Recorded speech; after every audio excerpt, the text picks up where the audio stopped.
그러면 어웨이크 아웃이라 그러죠. 그런 거를. 정신은 있는데 계속 몸은 째고 있는 겁니다. 얼마나 끔찍하겠습니까. 안녕하세요. 반갑습니다. 사제 풍수의 사주 이성규입니다. 반갑습니다. 오늘은 어떤 주제 한번 알아볼까요? 깊은 밤 어둠 속에서 누군가 서 있는 느낌이 들었다. 누군가 나를 쳐다보고 있는 것 같다는 생각이 드는 순간 검은 형체가 빠르게 다가와 목을 조른다. 하지만 나는 저항할 수가 없었다. 누군가를 불러 도움을 청하고 싶었지만 목소리도 나오지 않는다.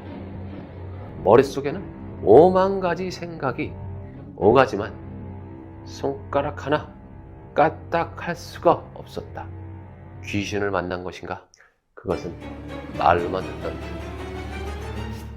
가위 눌림을 당한 것이다.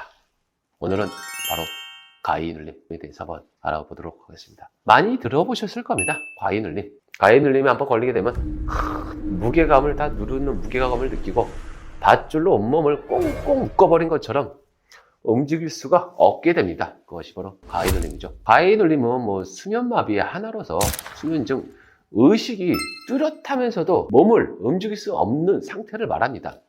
수술을 했을 때 마취는 됐는데 정신은 살아있다.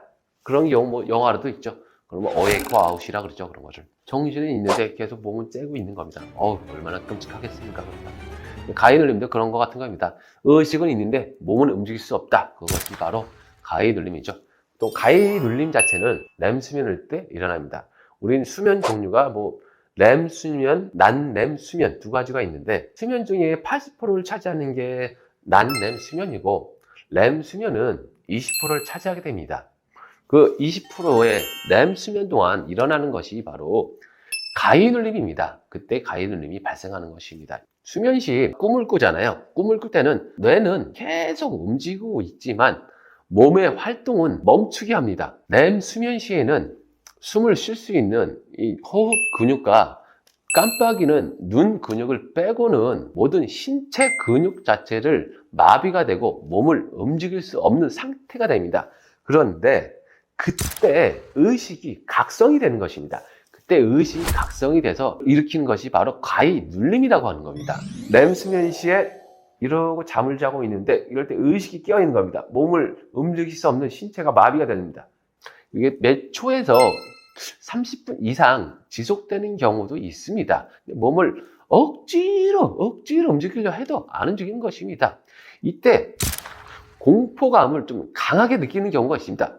그때 일어나는 것이 유체 이탈이라고 하죠. 심하게 공포감을 느꼈을 때 일어나는 것이 유체 이탈이라고 합니다. 유체 이탈은 사춘기 여학생에게 많이 경험하게 됩니다. 그런데 가위 눌림은 누구에게 많이 일어날까요?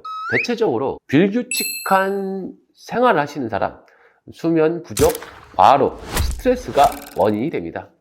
만병의 근원, 스트레스겠죠.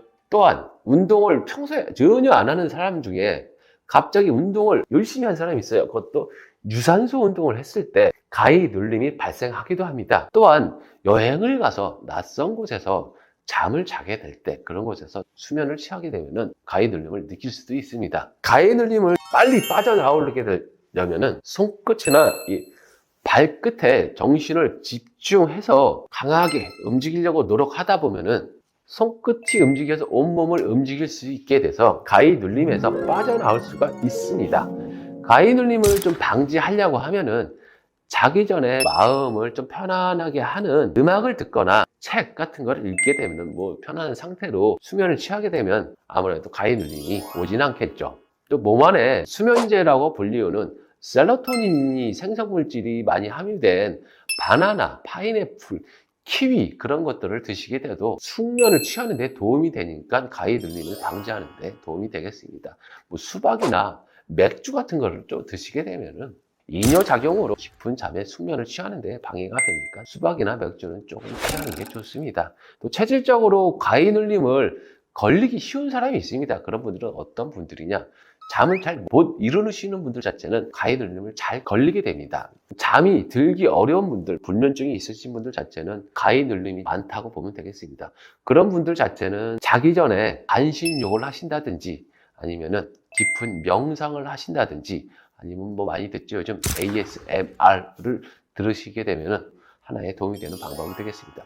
가해눌림은 질병이 아닙니다. 스트레스를 좀 최소화하고 기분 좋게 수면을 취하게 되면은 가해눌림도 없을 것입니다. 스트레스를 안 받는 게 최고겠죠. 오늘은 뭐 가해눌림에 대해서 한번 알아봤습니다. 도움이 되셨다면 좋아요를 꼭 눌러주시고 구독을 하셔야겠죠. 네, 감사합니다. 사주의 풍수, 풍수의 사주 이성규였습니다. 감사합니다. 또 뵙겠습니다.